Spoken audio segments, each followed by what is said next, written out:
Всем привет! Вас приветствует Серж Мартин Гараж, а мы продолжаем.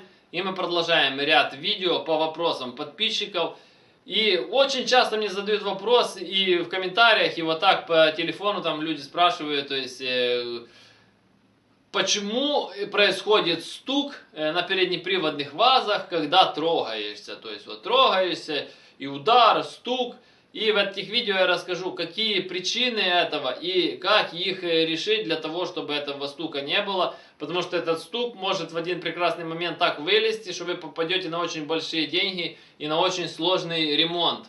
А для начала я хочу напомнить, что я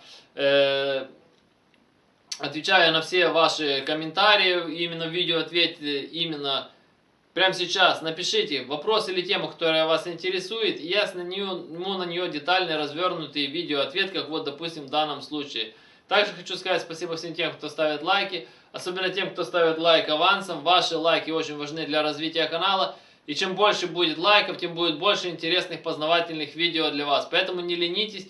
Прямо сейчас ставьте лайк. И также отдельный респект и уважуха всем тем, кто организовал там в комментариях соревнования, потому кто первее поставит лайк. Присоединяйтесь к этим соревнованиям, ставите лайк и в комментариях сразу же пишите, какой вы по счету поставили лайк. Там 1, 5, 10, 100, 200. И я придумаю способ, как поощрить победителя этих соревнований. Отдельный вам респект и уважуха, красавчики. Итак, мы начинаем. Почему происходит стук на переднеприводных вазах при трогании? Дело в том, что я знаю, что многие с этой проблемой сталкиваются, ездят, трогается и туф, трогаешься, туф, такой стук и непонятный, и начинается там бегать по мастерам, одни говорят одно, другие третье, пятое, десятое, перебирают полмашины, а стук как происходил, так происходит. Вот даже на днях общался там с человеком, у него тоже такая была проблема.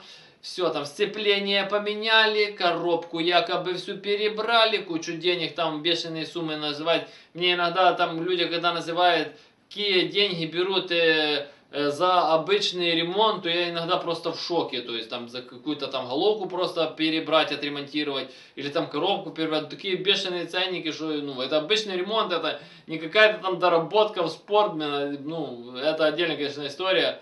И все равно у него стук происходит, и он не знает почему. То есть, дело в том, что если у вас есть отчетливый стук, вот такой вы трогаетесь, то есть, это в основном две причины.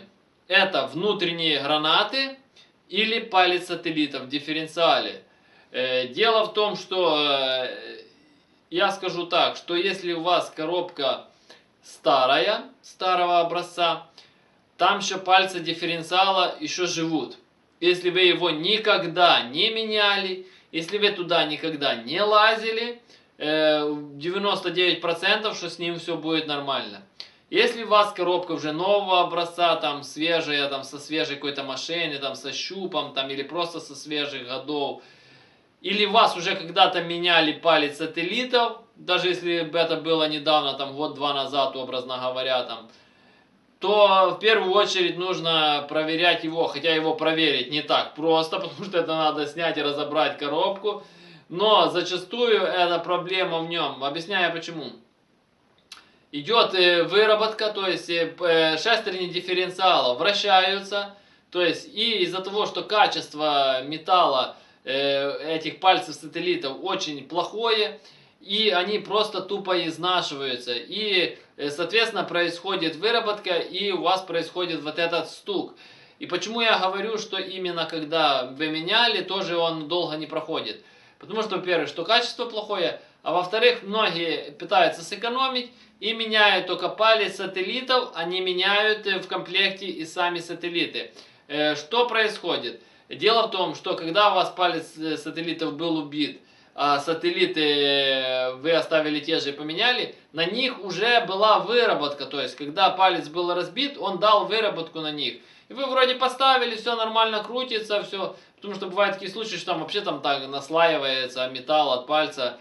То есть, ну, допустим, даже если вы поставили, все равно там уже есть выработка. И та выработка на шестернях дифференциала, она просто съест этот палец в ближайшее время, то есть, и вы опять появится этот стук, и вы опять будете разбирать, попадете на съем коробки, потому что, почему с одной стороны берут там типа дорого за работу, потому что это надо снять коробку, кучу всего там открутить полморды, то есть коробку снять, коробку все разобрать, то есть это как бы понятно, ну, трудоемкий процесс, то есть и не так легко добраться до того пальца, то есть. Поэтому я же говорю, и это нужно, если и меняете, то в сборе комплектом, то есть оно с одной стороны не так дешево, но сэкономите потом 150 раз туда лазить, менять этот палец. И не ездите долго. И этот звук, если вы видите, что он все громче, громче, отчетливее, отчетливее, это значит износ идет больше. И в один прекрасный момент его просто сломает. И его, если сломает, он может там наделать таких делов в коробке, чтобы вплоть до того, чтобы пробить корпус коробки или разломать всю внутрянки коробки. И вы ее потом просто сдадите на металл, выбросите. Поэтому, когда вы ремонтируете, как в данном случае с этим человеком, ему там все шестерни все перебрали в самой коробке, там подшипники, сцепления, а сам палец сателлитов и не посмотрели. То есть, поэтому, когда вы перебираете коробку, если вы просто даже обслуживаете, там синхрон какой-то меняете, муфту, там шестерню, то есть, или подшипник, не поленитесь, проверьте палец сателлитов. То есть, если с ним все нормально, собрали это все дело назад и погнали. Потому что если он будет разбитый, потом опять попадете на разборку и все это дела.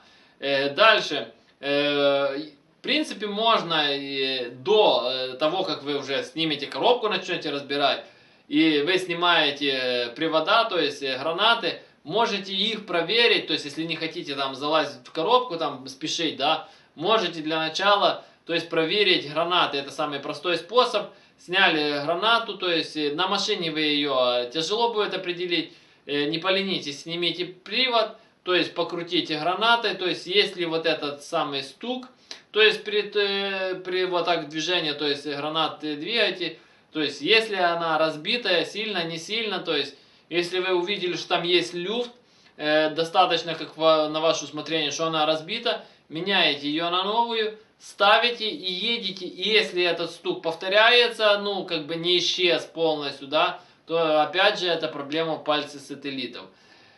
Чтобы стучало сцепление, такое тоже бывает. Может, допустим, там и корзина пойти по одному месту, и сам диск, ну, это ее надо ушатать до такой степени, чтобы там, я не знаю, оно отвалилось. Это даже у меня за все время один раз только было, из-за того, что я жесткие старты, корзину у меня просто оторвало саму прижимную часть от лепестков, ее просто оторвало, то есть, и то там оно ездило до последнего, я просто разбирал, снял, и оно там, в принципе, как бы особо ничего там не стучало как таковое. То есть, поэтому, да, когда вы будете снимать, опять же, коробку, проверить палец сателлитов, не поленитесь, открутите сцепление, проверьте. Также еще такой может быть момент откручивания маховика. То есть маховик обязательно нужно, чтобы плоскости маховика и на коленвалу были отчетливые, то есть ровные, прошлифованные, хорошо прижимать хорошими болтами.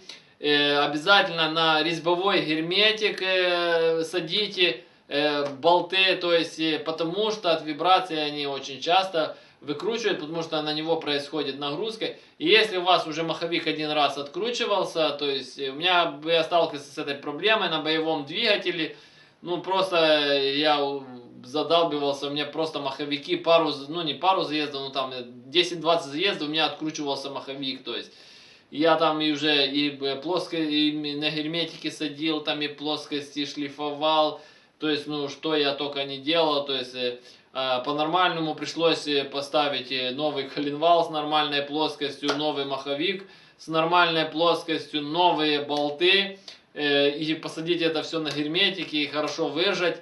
И на протяжении многих лет я уже гоняю, и ничего не откручивается, при том, что постоянно долблю в заездах.